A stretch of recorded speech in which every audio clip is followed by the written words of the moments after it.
Good morning. Good morning. How the devil are you doing this fine day? Let's have a look. Jim Turner is in the house. Mark Whiting is in the house. Peter McKenna, provider of fine tunes to the gentry, is here as well. Chris Ford is here. Morning, people. Got the romper suit on and ready to play. Oh, fantastic stuff. Let me go right the way back to the beginning. Andy Delville was actually here at 12:51, which I guess counts as this morning, but it was last night. If you get the idea.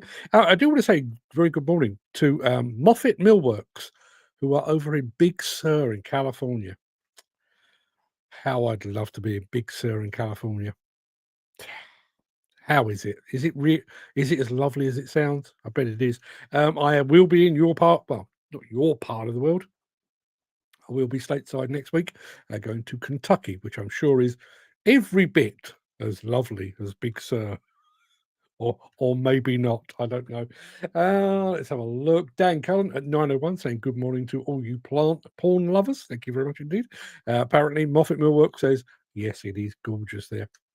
Can't say I'm surprised. Gary Muirhead, all the way from Espanol, not quite as far as Big Sur in California, but he's over in Spain at the moment. Morning, Gary.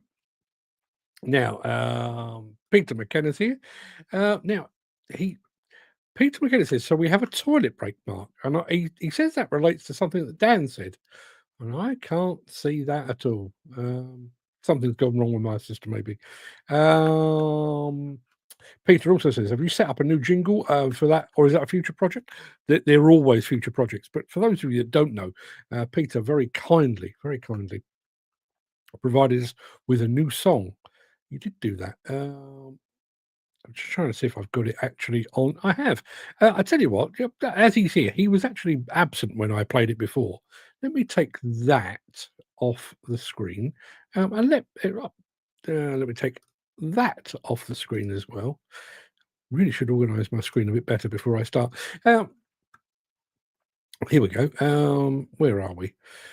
Yes, this is Peter's handiwork with a little bit of my own AI thrown in for good measure. This is Demolition Way. News, debate, and a monologue spark. From Mark's bright morning to the late night park. Grab your coffee, fire up the day. Start your day the demolition way.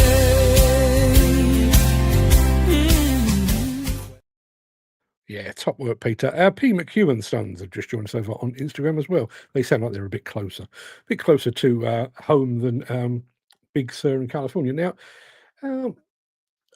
generally, all makes sense now, Peter. Morning, gang. The show is locked and loaded just today and tomorrow, and then you get a whole wheeze respite. Should have been weak. Now I know what he's talking about with toilet break. My apologies. Yes, let's have a look. That dozer gets me. I may need to revisit that because none of that looks even remotely realistic. Gary Muirhead says, love the way these conversations go off in different directions. I kind of do. What throws me is when I'm sat there in the afternoon thinking, what? What? How did we get there? No idea. Very quick update for you. You may recall that we were talking about the forthcoming Halloween. And I dug out my old trusty notepads and I'd found the first threads of a story for Halloween. Inspiration struck last night. I've written about 5,000 words, I guess, give or take. Thereabouts. I'm probably only about halfway through it. It's up to about 20 minutes in audio form.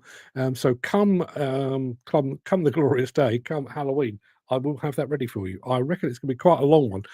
What I would say is we probably won't do it actually on Halloween itself. I'm fairly sure that Halloween falls on a Friday, which is awfully inconvenient for just about everybody. So what I may do is do it as an evening show on the Wednesday. Let me think. That would be about the 28th. 28th, 29th or something of October. I'll keep you posted on all of that. Let's have a look.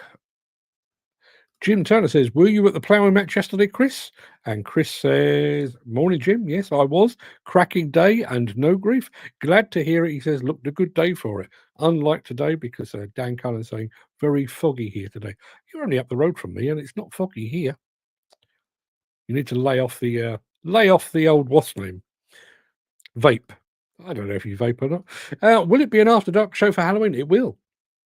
It will. We'll do it 7:00 on the Wednesday before Halloween. And as I say, not a spooky story at all. I can't really tell you too much about it. It does involve somebody called Jim. Not you, Jim, but it does involve somebody called Jim. I'm really, really bad at coming up with names for fictional characters. So, yeah, this one's Jim. And he's a demolition guy. That's got nothing to do with the story whatsoever. I just happen to know kind of how those guys work. Dan says, you've seen the pics I put on the group this morning. I haven't seen those. Let's have a look.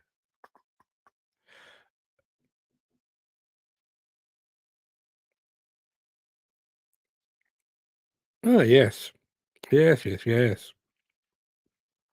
There's Dan's foggy photograph from this morning. Makes perfect sense now. Andy Darvell is back after last night's very early start. Morning. Just been in a lifting meeting. So sorry I'm late. Not a problem at all, Andy. We were actually waiting for you to arrive before we actually press the go button. Peter says, I'm beginning to wonder whether people actually want change in the road transport industry or whether people are happy to accept that accidents happen, people will die, and housing is more important. Stick around, would you? Stick around until the end of the show if you have the time, because I'm going to be talking about working people and how they're treated. I'm pulling threads through all over the place. Might just apply to you, Peter, so stick around for that. Yes, he's saying more important than truck parking, he says.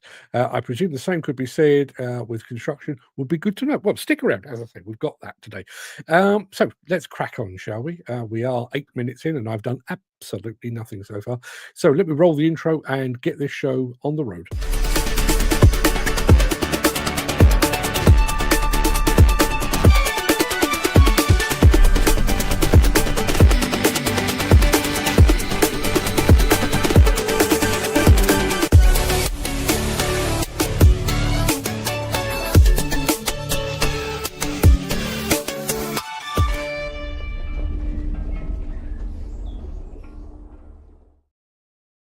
It is Thursday, the 2nd of October. Welcome to the Breakfast Show. I am your host, Mark Anthony, the Walrus of Demolition, the Lord High Chancellor of live streaming. In today's show, we're going to be introducing the new Power Plus Duck. We are. The long arm of Hyundai. Caterpillar is not the only one celebrating 100 years in business.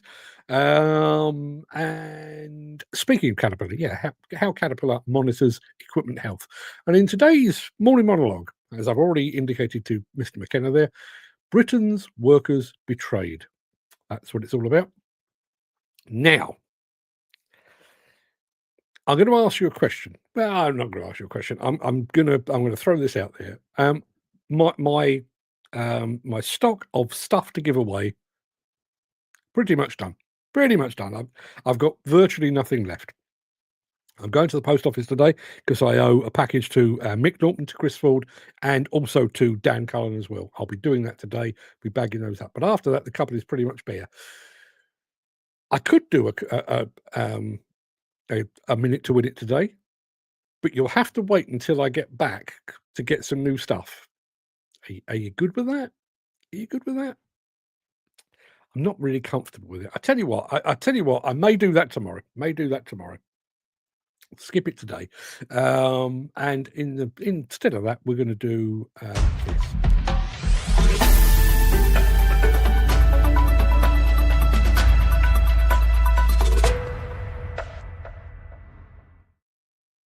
Yeah, hopefully you are now looking at what I'm looking at, but let me throw it up on a different format because it will be easier to read-ish.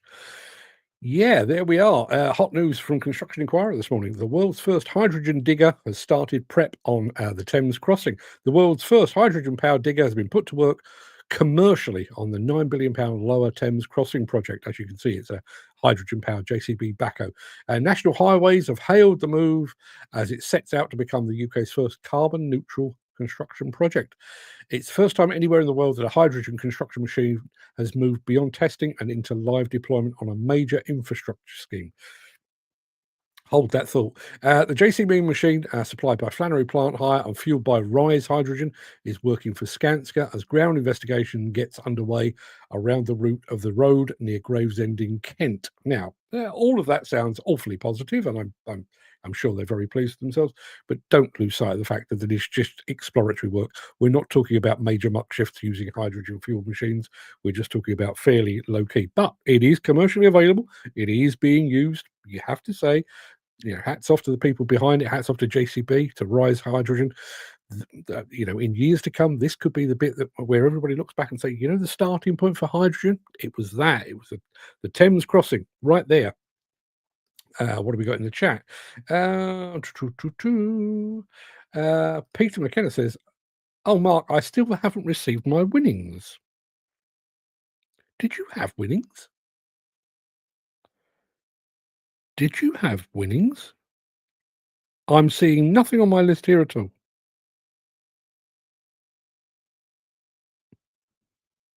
Are you Peter, let me know. Jim Turner says, "I'm fed up of drivers shifting and pissing on our bridleway. We're a few minutes drive from a motorway junction where a truck stop, rest stop could be easily built." There you are. Listen, I don't think it's too much to ask to treat all workers fairly, but bearing in mind the role that our lorry drivers do actually play, i.e., keeping us fed. You'd have thought we'd have been looking after them, but although, as I say, when you stick around for long enough and actually get to today's morning monologue, you'll wonder about that a little bit more, I would say. Right, okay, let's crack on, shall we? Let's have a bit of this from Caterpillar.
Right. Do you go back to Peter McKenna, who says he won on the 16th of September? I've checked my list. As you can see, that's you there. And I've crossed you off. That has been sent. I've got here all of my receipts, which hopefully will contain postcodes. I will check, but as far as that's concerned, it's been sent, Peter. It has been sent. I promise you that.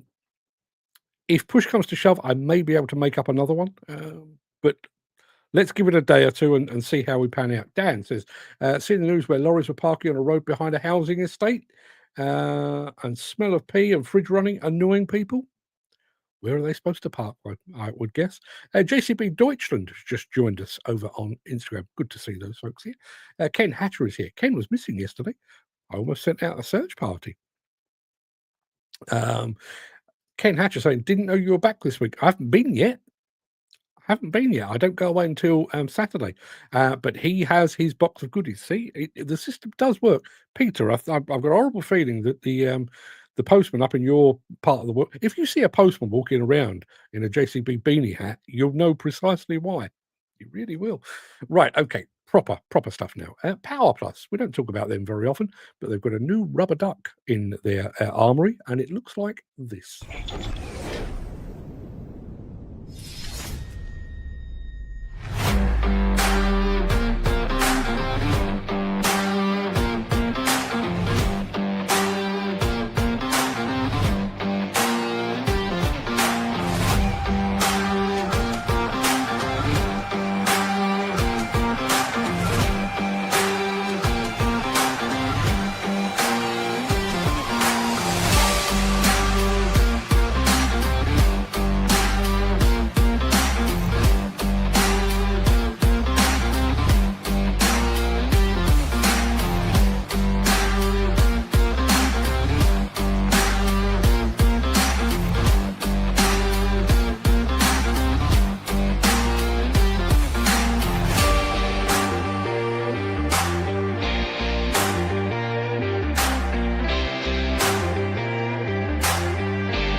Sorry, just slightly distracted. I'm looking at this receipt, and according to this, Peter, your prize was actually sent on the very day that you won it. It was. I've got a post office certificate of posting here. I've got a reference number, which I will send to you. You might be able to check that, just to let you know. Dan saying, isn't that blade very close to the wheels? I've got to be honest, I was checking post office receipts. I don't know. I may have to watch that back. Also, some similarities spotted there. I know Dan said it looked like the Sony. Gary said it looked like the old style Komatsu Duck, the old Dash 5 or Dash 6. Could well do.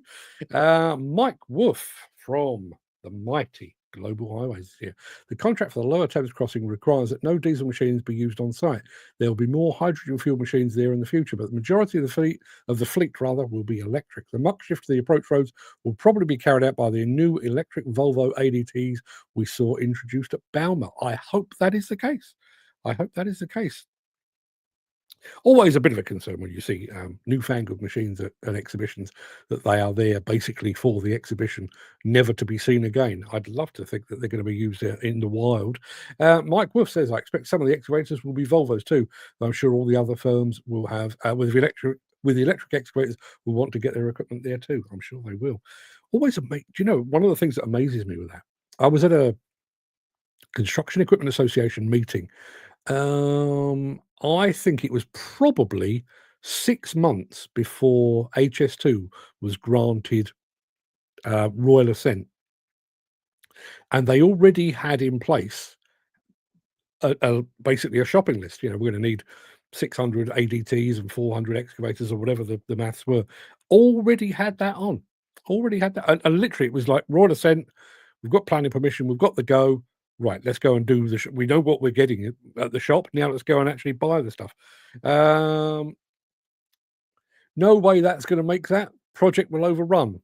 All public projects overrun in time, overrun in budget. That's the way. That's the way the industry works. If somebody can tell me exactly why that's the way the industry works, I'd love to hear about it. We're going with the long arm of Hyundai in a moment. Hyundai. For the uninitiated. Back after this. If you are enjoying this episode, please consider supporting the show. You can leave us a tip at buymeacoffee.com/demolition news. I need to tell you a story in a second. I want to do this one first very quickly. Chris says, what a great opportunity to compare hydrogen against electric, see what works best. Yeah, it will be interesting. Although when you think about it, hydrogen kind of is electric in that it turns its hydrogen into electric power, unless it's JCB, of course, in which case it's a combustion engine. They will need 2 extra machines for backup as a one on cards. Could well be. Now, I want to go back to this, Gary Muirhead. You must be the best customer at your local post office with all the postage and boxes you buy there. Yeah, this is very true. Like many post offices, and oddly enough, we are talking about post offices in the morning monologue. I digress. Most, I think, you know, in my experience, a lot of post offices these days are owned and operated by Indians and Bangladeshis and stuff. Ours is no different. Our local one, absolutely smashing fella. Always, you know, one of those people, you walk into a shop and he's just got a big beaming smile, like he's happy to be there. Always have a bit of a natter with him. Anyway, because as Gary rightly says, I am in and out of there all the time. He stopped me once. And he said, isn't it strange? He said, you know, sometimes I see you once and sometimes even twice a day, and I don't know your name. So I said, yeah, you know, that's a good point. I said, my name's Mark, and we shook hands. And he told me his name. No idea what it is. You know, one of those really, really long Indian names. It was one of those. And it did not compute at all. There's no part of it that stuck in my brain. So now, when I go to the post office, I walk in and he says, morning, Mark. And I go, morning, sir. Because I don't know his name and I'm too afraid to ask. It's fucking awful being British when you're too worried about causing upset just to ask somebody to repeat their name. Anyway, I promised you more Hyundai. I'm going to give you my Hyundai. and the long arm thereof. Here we go. I'm Brandon Shannon, and we are here on my property. This is basically my big sandbox, I suppose you could call it, out behind my new house and shop. What we were doing with the Hyundai Long Reach is that right there is a canal, or I suppose you could call it a small ditch, that I pump fresh water out of for my trommel to wash stone with. So what I was doing is I'm digging that wider, and I'm going to end up digging a larger pond at the end of it. So it came in handy just to get on top of it with the long reach and reach down and be able to expand that and make it wider without moving a lot of soil that didn't need to be moved. The Hyundai 220 is a very handy machine. We use it a lot for demolition work, a lot of land clearing. It's kind of like the Swiss Army knife of the excavator sizes, I would call it. Really haven't found anything yet I couldn't do with it. You feel like when you run these, you feel like you're in total control of the machine. The responsiveness is there. As soon as you pull in that pilot control, you get results. That was something that I noticed right away with it. You know, I could really feel what I was doing with it. We've got 1,027 hours on our Hyundai 220, and we haven't had to touch it yet. The Hyundai excavator, I feel that they are a nautical grade steel. They're a good constructed machine. You know, if I walked up to one and I looked at it, I'd be like, now this is a beefy machine. Appearance-wise, it looks nice. They run good, they're strong, they're fast, but not too fast. You know, they're smooth. Harding's Heavy Equipment is our dealer here in Lowell, Indiana. And anything we ever need, it's just a phone call away with them guys. Dave and Mercury have been excellent to work with. Clarence, the owner of Harding's Heavy Equipment, he couldn't meet a nicer guy. That definitely helps sell a machine, is when they're willing to come out and do whatever you need done, you know, to get you going again. We never have to go looking for service. It pretty much comes to us. Building a comfortable tomorrow.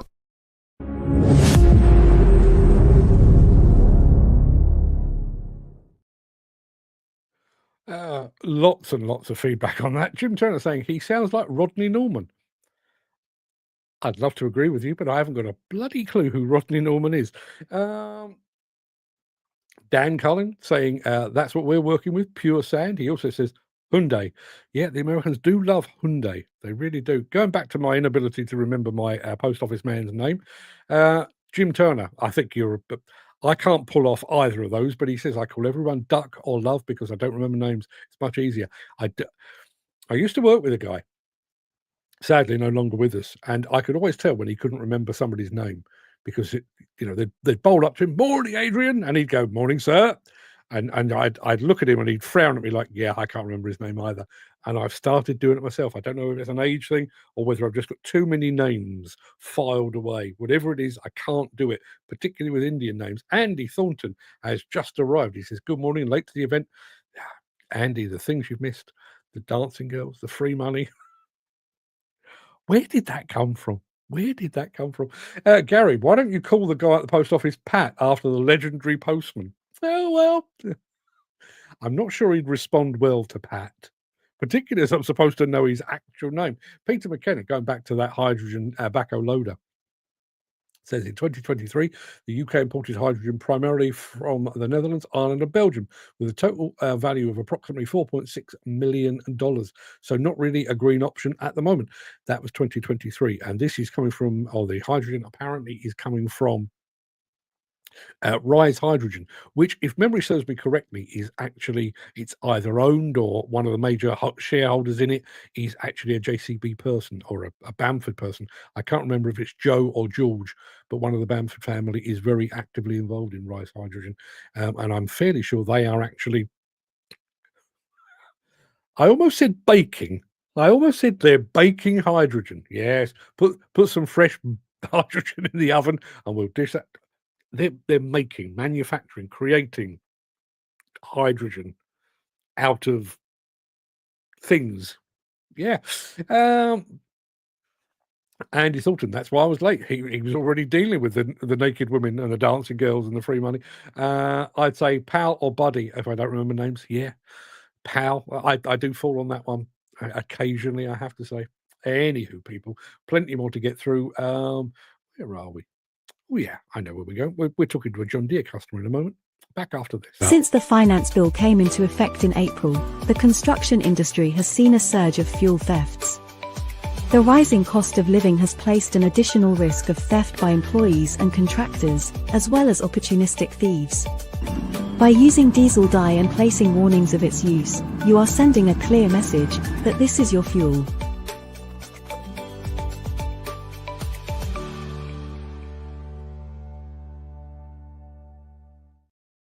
I'll get to that John Deere customer in just a moment, but I want to go back to this because I know Dan gets awfully upset if I miss any of his comments. He says, the 210 is total crap. We were showing you a Hyundai just a moment. 210 is total crap. Underpowered, no hydraulic power, as it's a 4-cylinder engine. Dan Cullen.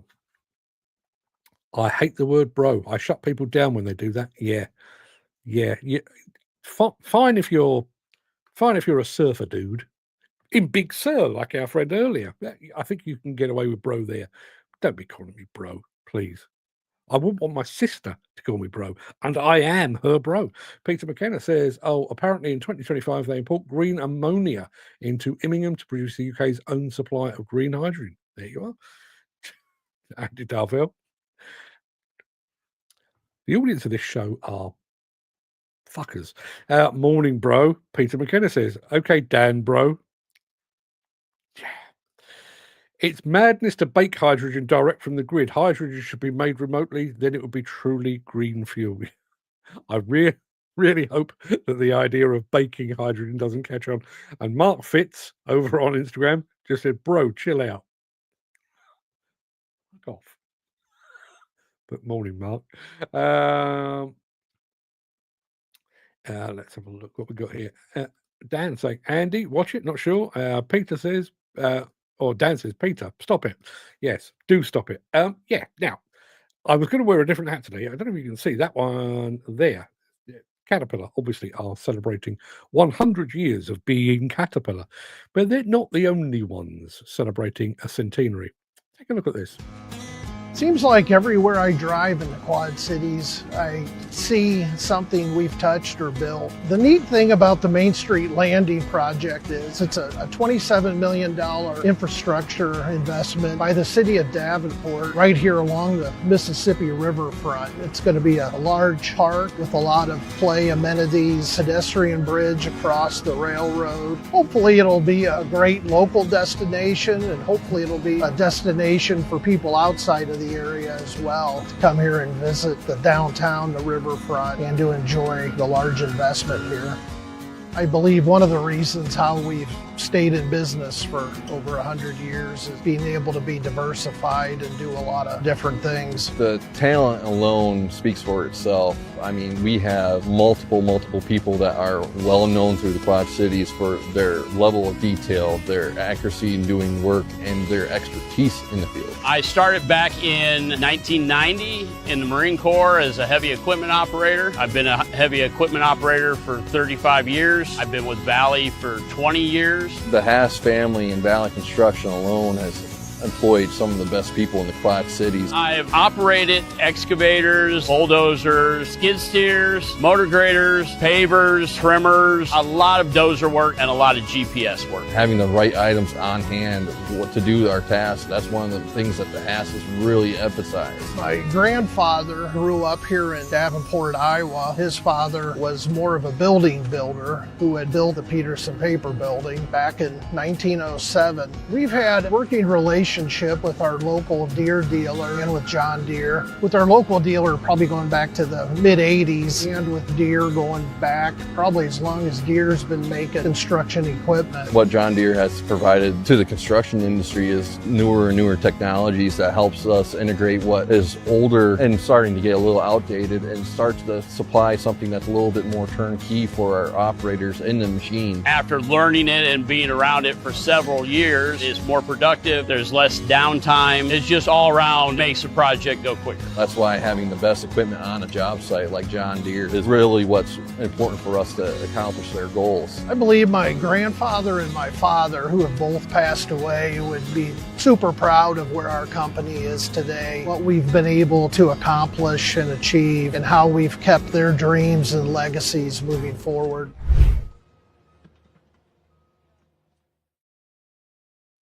"100 years in business. Don't think I'll make quite that many." Let's have a look. Going back to all things hydrogen, Peter McKenna says, "Jim, they will share the UK pipelines to distribute hydrogen across the UK." To which Jim says, "Yes, for manufacturing, it should be from the grid, as the grid isn't green energy." True, true. Andy Darvell. He's talking about this. That cat hat is awesome, or Cat 100 hat is awesome. I'd love one from Kentucky if you can get one. I don't know if they'll be on offer. I mean, obviously, that I got that out of Caterpillar here in Europe. I don't know whether they are universally available, but what I will tell you is that Caterpillar have got a stand at the Utility Expo, which is why I'm going to Kentucky, and they are building it around their 100th anniversary.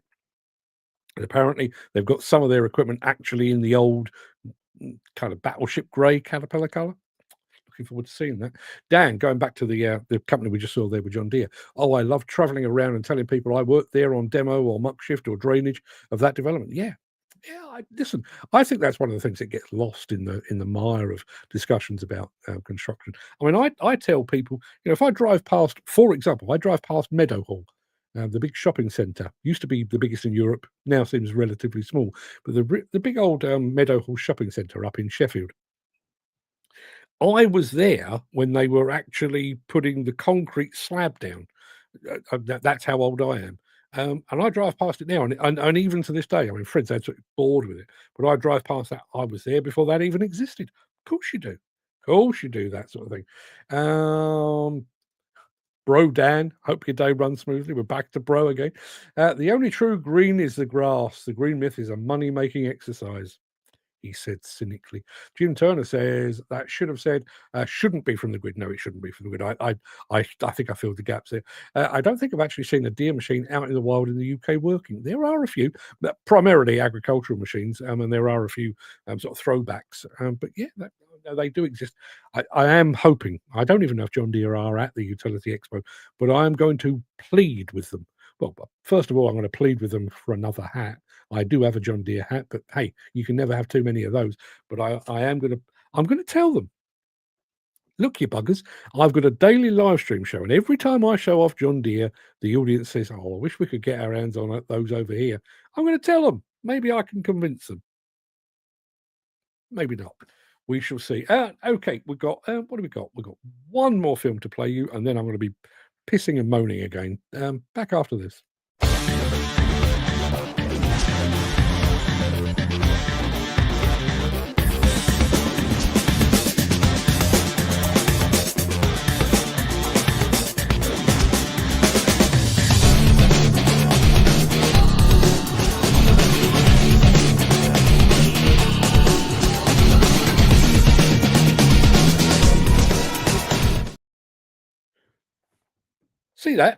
See that? Not the strap, but the actual watch itself. I use that to monitor my sleep and my heart rate and various other bits and pieces, monitoring my health. Caterpillar, without using a watch, do exactly the same for your equipment. And this is how they do it. Every second of every shift, your machines are producing data about their position, performance, health, and more. With Cat MineStar Health Equipment Insights, you can turn that data into action.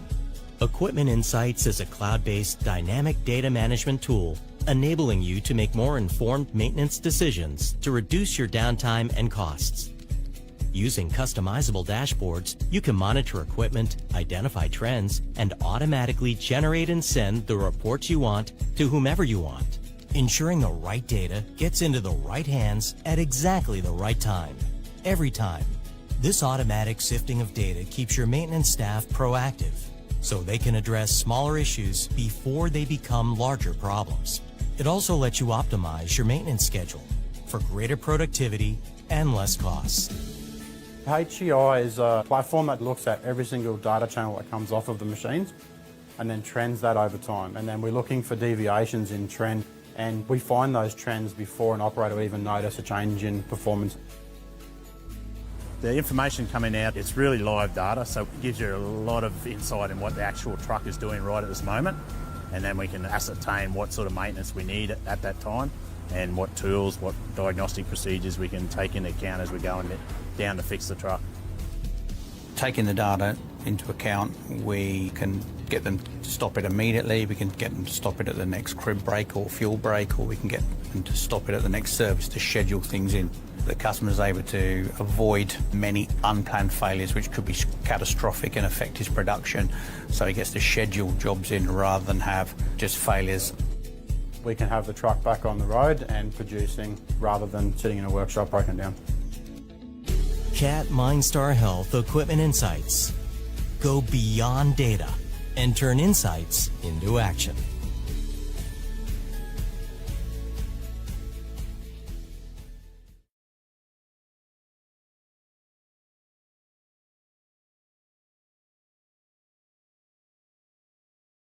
There you go. Health monitoring for your machines. Going to go back to Jim Turner, who says, only big job I worked on was Blue Water Shopping Centre. Been there a few times. Was on that before it opened. Well, you did a fine job. Don't know if it's still there, but there used to be a pie and mash shop in there. They did. Not a very good one, it has to be said. Peter says, despite the push for green energy, the UK will still require 13 to 15 billion barrels of oil and gas between now and the net zero target in 2050. Do you know, there's something I've always wondered? You know how we measure distance in miles and kilometres, and we measure depth in metres and fathoms and stuff. How big are these barrels that we're talking about with oil and gas? Is it like Party 7 barrels? Anyone remember Party 7s? How big are these barrels? Is that a lot? Is it a lot of barrels? I mean, billions of barrels. It seems like a lot. How big are those barrels? Yeah, Party 7s, if anyone remembers. Anyway, that's about it for the main part of this morning's show. I'm going to roll the outro in just a second before leaping gazelle-like over into my morning monologue. If you can't stick around for that, please stay safe. Look after yourself, your family, your friends, and your colleagues. I hope to see you again very soon. If you can be here tomorrow, please do, because it will be my last show for a week before I head off stateside. And apparently those barrels of which we were speaking are 42 gallons or 42 US gallons. Jim says 45 to 50 gallons. I think 205 litres. And Andy Thornton, I worked for BP. I did wonder if you'd actually chat GPT'd that, but apparently no, it is right there. Andy Dovell, who is a callow youth by comparison to, well, me at least. So, Andy, back in the day, you know, shortly after Christ was a choir boy, you could go to your local off license and you could buy a Party 7, and it was basically, it was in the shape of a barrel, and it contained 7 pints of, in my case, lager, but 7 pints of beer, and you cracked it open and you could pour your 7 pints. I remember distinctly getting a Party 7 and then putting together 4 or 5 straws while I laid on a deck chair, drinking, and you know, there were a few chasers in place as well. Yeah, Party 7 through a straw, which is not a good idea in the first place, plus a bit of vodka, maybe a bit of tequila thrown in for good measure, and then we decided probably time to go and get some food. Got up out of the deck chair, fell flat on my face, drunk as the proverbial skunk. Andy Thornton says a Party 7 was Watney's, wasn't it? I think they were the original Party 7. I think they were. And it was it Watney's Pale Ale or something like that? But I think all the other manufacturers, I mean, I'm fairly sure, and I may be making this up, but somebody like a Foster's or Castlemaine, I'm sure you could get a Party 7 7-pint barrel of lager, because you can tell I'm from down south. Lager. And Andy says, makes sense. Chris Ford says, used to throw 45-gallon drums of diesel about for fun. It was a tight fit in a Vauxhall HA van. I bet it was. Was there room for you? Yeah. Anyway, as I say, this is the penultimate show, last show tomorrow, before I go off for a week. So if you can stick around for the morning monologue, please do. Back after this.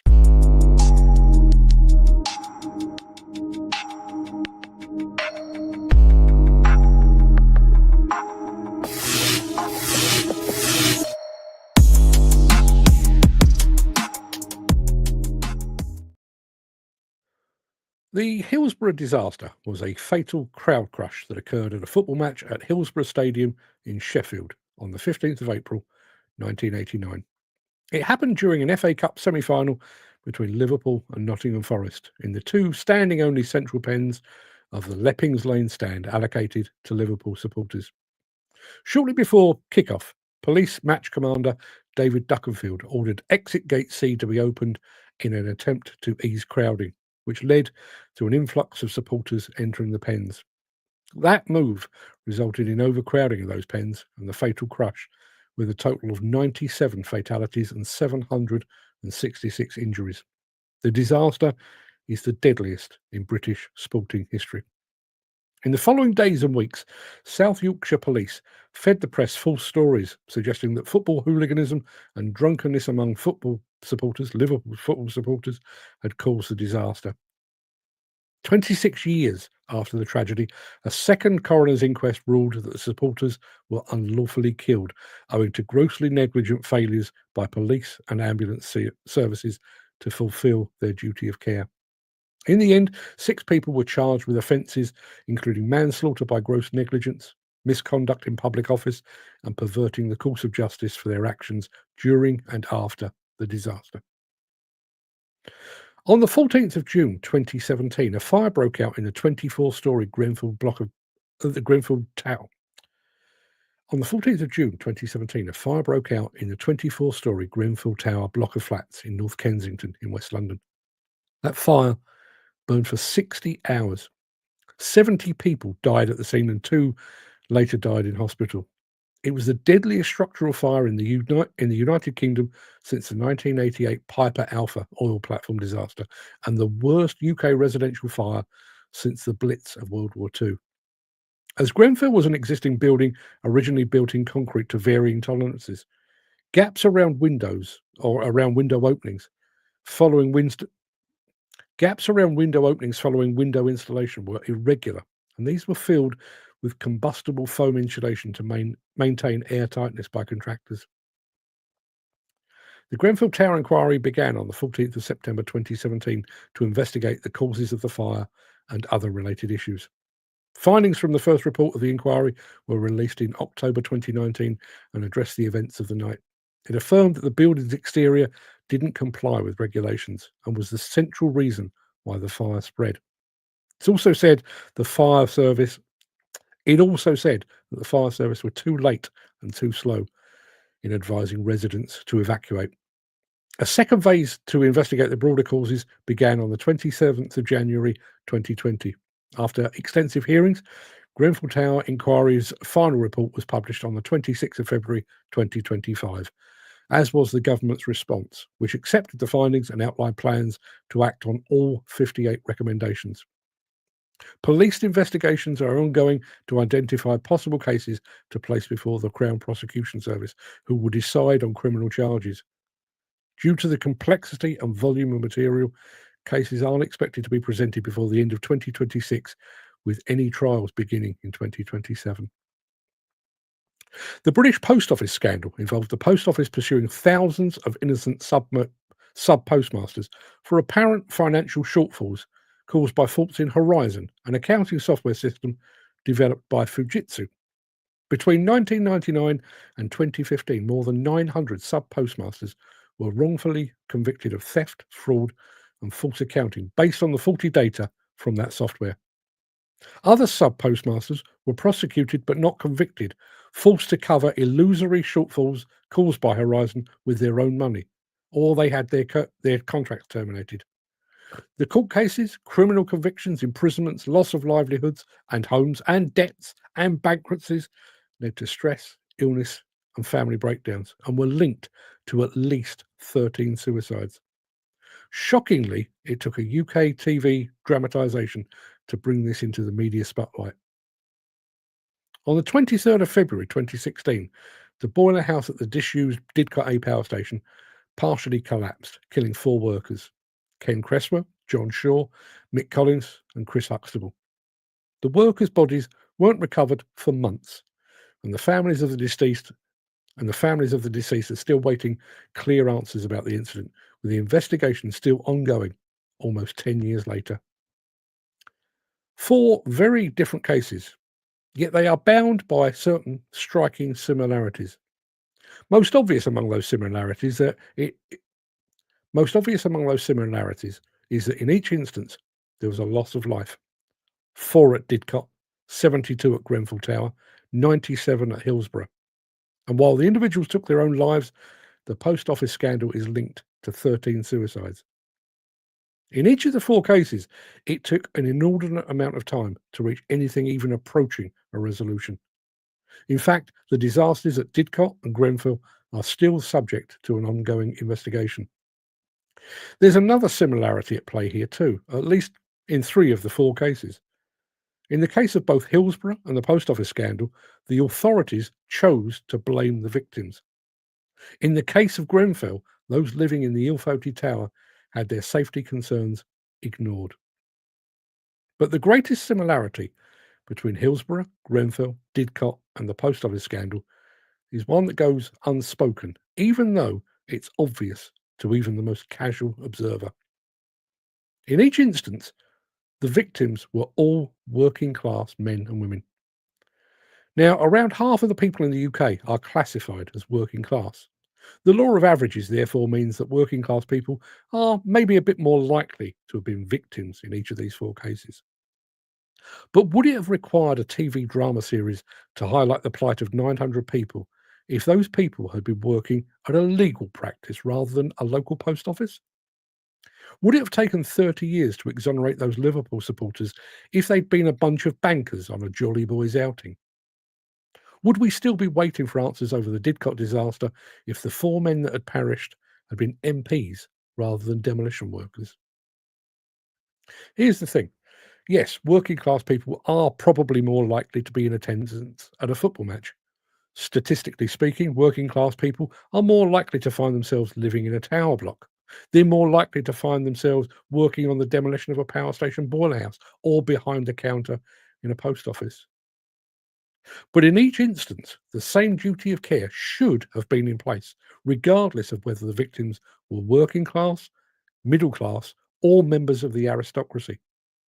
Their deaths should have been investigated with the same veracity and determination, whether they spend their days in hard hats, business suits, or ermine. The working classes account for 49% of the UK population. The nation and the nation's economy ride upon the backs of working people, their hard graft, their tax contributions. The country needs its working people. Yet when those working people needed their country looked the other way. There you are. Peter McKenna, we know exactly what I'm talking about. There will be some out there saying, how can you compare Hillsborough with the post office scandal? Well, I just did. Get over it. Let's have a look. Gary Muirhead says, a wee beach today, a day today, a sun lounge, 12-pack of beer. A wee beach day today. Sun lounge, 12-pack of beer. The only problem is if I lay here too long, the kids will try and push me back into the water saying, will it live, thinking I'm a beached whale. Yeah, there she blows. Look out for men carrying harpoons, Gary. And Peter says, and what lessons have been learned? Well, I tell you the lesson I've learned. Don't expect justice. There you are. There you are. Lesson learned. Don't expect justice. If you're a working stiff, if you're a working man or woman in this country, do not, under any circumstances, expect justice. There are others. You know, it took whatever it was, 7-8 years to investigate and prosecute the collapse of a wall at a scrapyard in Neutrals in Birmingham. 4 guys died there. That took an age. Double death at Redcar, a demolition site. 2 people died in that. John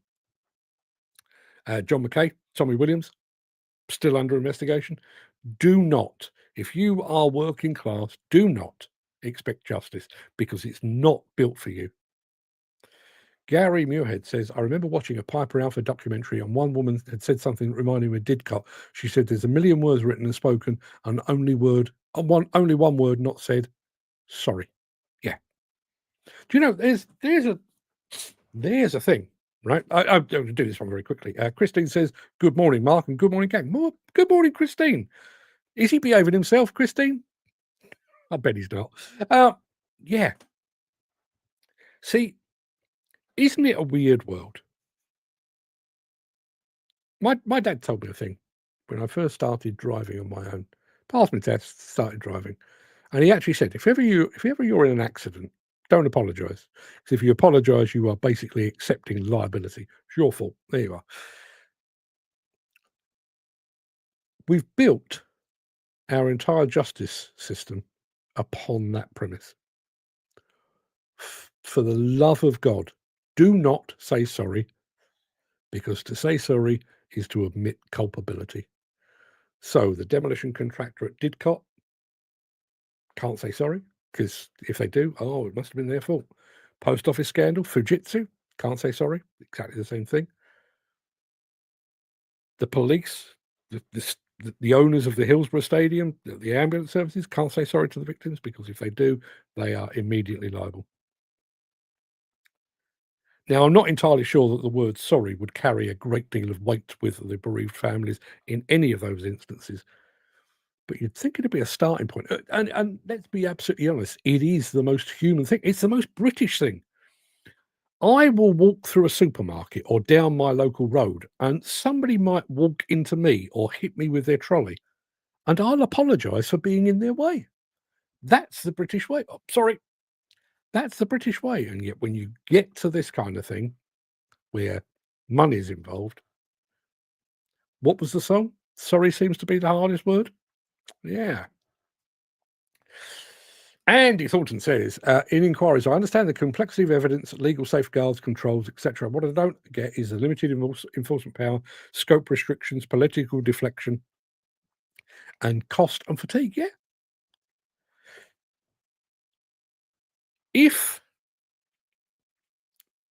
Let's take Didcot, because it's the one I know the best.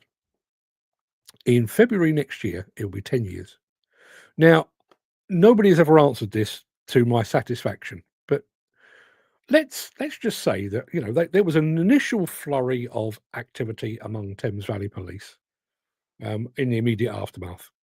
They then went about collecting evidence and witness statements from literally, I think it's more than 1,000 people.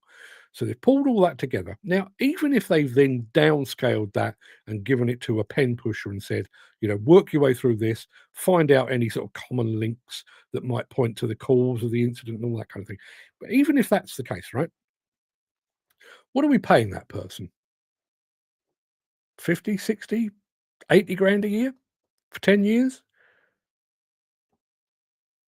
Would we not have been better, bear in mind, public person, everything else, would we have not been better just to get it done and dusted, give the family some justice and some closure, give the demolition industry some learning to take away to avoid it ever happening again, and to close the whole thing up? But no, protracted. There was a couple of cases there, both the post office scandal and, Hillsborough and Grenfell. Not just one investigation, but multiple investigations, multiple coroners' meetings, multiple court cases. Is that not just pissing money up the wall? And ultimately, what have they achieved? I mean, I think the guys, the sub postmasters have had a degree of resolution, although I think a lot of them are still waiting for their money back, and you can't bring back the 13 that killed themselves as a result of it. But what about the rest? What about the rest? Where is their closure? Where is their justice? Dan Cullen says, even though they're found to be in the wrong, they never say sorry or we learned anything from our mistakes. Yeah, you're absolutely right. Absolutely right. Gary Muirhead says, I remember Wayne Bagnall saying on the show, the first casualty of an accident is the truth. Yeah. Yeah. I mean, I do think Hillsborough was the worst of all for that. You know, it was drunken Liverpool hooligans. They were robbing from the deceased. They were peeing on them from above. You know, an absolutely disgraceful catalogue of lies, basically lies and falsification. When as it transpired, the police had basically fucked up in a big way. And you know, families had gone to an FA Cup semi-final, which is, you know, it's an incredible. As a West Ham fan, you don't get to go to many of those, but it's an incredible, exciting, exhilarating day out. And 97 of them never made it home again. And here we are, all these years later, still waiting for. Sorry. Doing an investigation is the police. No HAC involvement. Well, certainly DIDCOT is the primacy is with the Thames Valley Police, but it is a joint investigation. But I think the way that it works, I'm not an expert in these things, but I think the way it works is that the HSE of the Thames Valley Police will present their findings, and it will then be prosecuted by the Crown Prosecution Service and the Health and Safety Executive. Health and Safety Executive will ultimately levy fines and so on, assuming somebody's found to be negligent. Peter says, I'll put it a different way. With most professions, if you're killed at work, there is an inquiry. The police and HSE work in unison. For an HGV driver killed in a road traffic accident, the only people doing an investigation is the police. No HSE involvement. Sorry, I missed a part of that. I'm sure I missed something here. Dan says, why does it take them so long to investigate? What is the issue? I don't know. I don't know. Now, again, you know, I can't prove this because the whole thing is still wrapped up in the investigation. But I was at DIDCOT the day after it happened. And when it happened, like, I don't know, 2:00 in the afternoon, by 6:00 the following morning, I was on site. And I was about to go live on Sky TV, and I received a phone call from a guy who had worked there, who told me how he believed it had happened. In the 9 3/4 years since then, I've heard that repeated time and time and time again. I think if you ask anyone in the demolition industry, and not just here, you may remember that we had a guy called Joe Vendetti on one of our shows from the States, who, you know, he put his head above the parapet and said, I believe that what caused it was this. You ask anyone in the demolition industry how they believe DIDCOT happened, and they will all give you the same answer. And yet we've got non-experts. You know, what do police officers know about power station demolition? What do they know about post office accounting software? What do they know about construction procurement processes? Basically nothing. The problem is, and I've said this before, I know of a couple of people, and Terry Cornby would be one of those. When the investigation into DIDCOT first started, the police reached out to Terry and said, we'd like you to be an expert witness in this, and he declined because he didn't believe that the police had the necessary skills to conduct an investigation of that nature.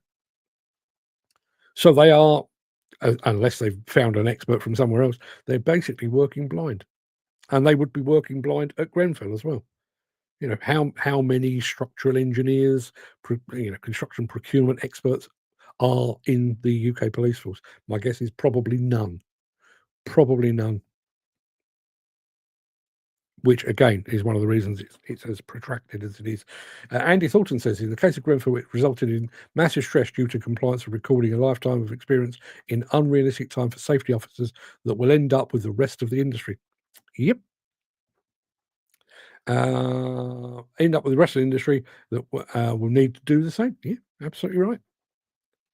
And see, I always refer to this. The reason that the global demolition industry is watching Didcot as closely as they are is because while we've got rid of virtually all of our coal-fired power stations or our fossil fuel power stations, the rest of the world is still working on it. There is a possibility that something could be locked within that investigation that could save lives elsewhere in the world. We've got exactly the same thing with Grenfell. Grenfell is not alone in having that external cladding and, flammable sealant used around the windows. That's not alone. And there's another one. There's another one that's coming. Does the name Ronan Point mean anything to anyone? There was a partial collapse of a tower block back in the 1970s at a place called Ronan Point. And it was caused by the fact that they used a system. I think it's called a large panel system for the exterior of the building. And basically, if one panel fails, they all fail. Ronan Point, as I say, happened back in the 70s. I may be able to find some information on that in a second. But we've known about that as a problem for 50 plus years. We are now looking at, I think I read recently, there's something like 700 of those buildings, large panel construction around the UK, which are all at the end of their life. Now, I'm looking at that from a demolition perspective and thinking, well, they're going to have to be awfully fucking careful taking those down because they are prone to collapse. But we've seen what happened at Ronan Point, and as a nation, we have basically allowed those buildings to fester for more than 50 years, and it's only now that we're actually considering taking them down. Now, large panel systems almost universally are used on tower blocks.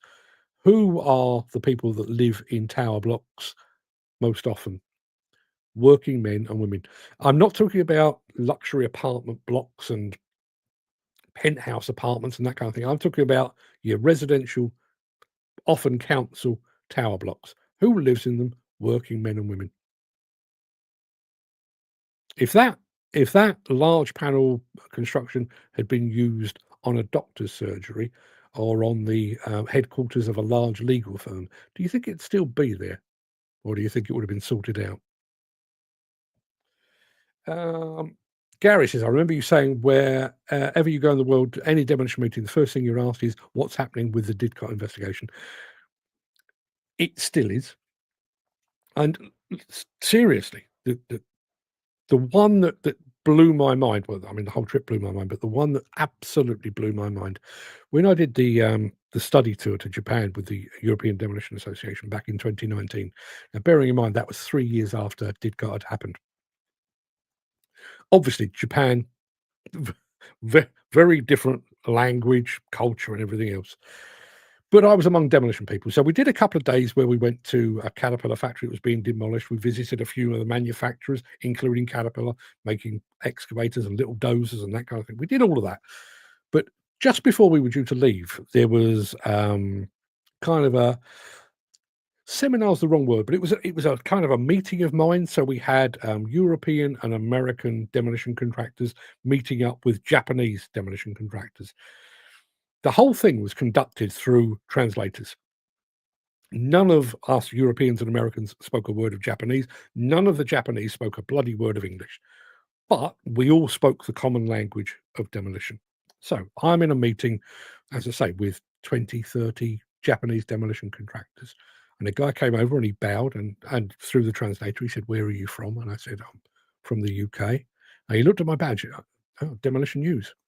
And then he spoke to the translator, and literally his opening words were, "I've heard of Demolition News." It wasn't, I've never met an Englishman before. His opening line was, "Is there any news on Didcot?" I don't know how far away Japan is, 10,000 miles, 8,000 miles, whatever it might be. I'm on the other side of the world. And the first question on the lips of a Japanese demolition contractor was Didcot. Yeah. Andy Thornton says, I remember well when it collapsed. I think he's talking about Ronan Point. Let me see if I can find.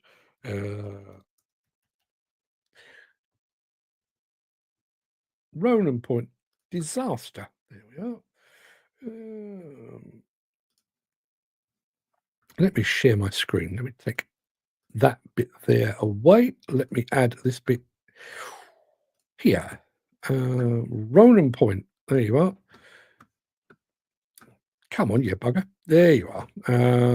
Let me take Andy out the way so you can all see that clearly. Let me change the layout.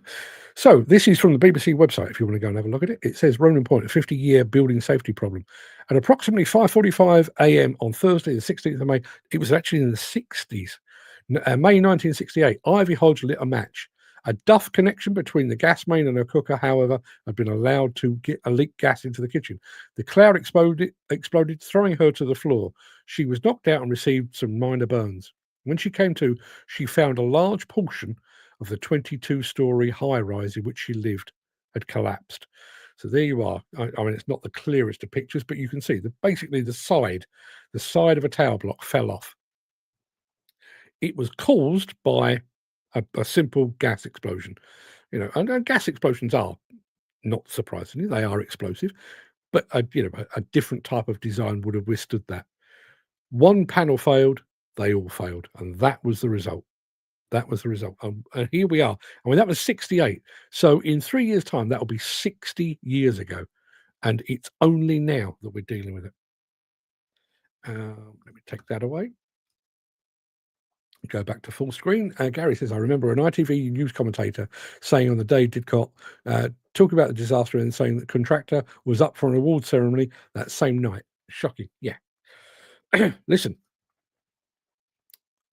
I say this every time I talk about this. I would love nothing more than for the demolition contractor involved, Coleman and Company, or Coleman's as they're known now.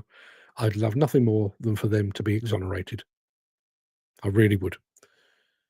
But in the time that this investigation has been going on, they've been nominated, and I think they've won a few awards along the way.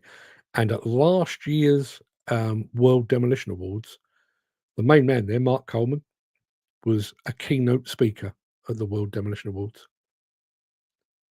As I say, I'd like nothing more than for Coleman's to be completely exonerated, to be found innocent, and to get on with their lives.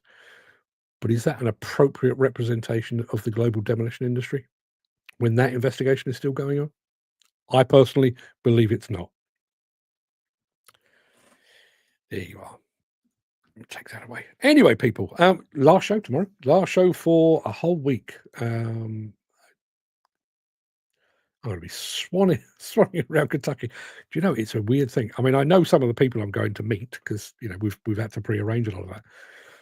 I know nothing about Kentucky or about Louisville at all. When you think about, I want to take a trip to the States, I think a lot of people would say, oh, I want to go to California. I want to go to Florida. I want to go to New York, maybe to Washington. At no point in my 60 years on the planet have I thought, do you know where I fancy going? Kentucky. No point at all. However, Kentucky is home to the Louisville Museum. I think it's the Louisville Museum, which is partly dedicated to Muhammad Ali, their favourite son.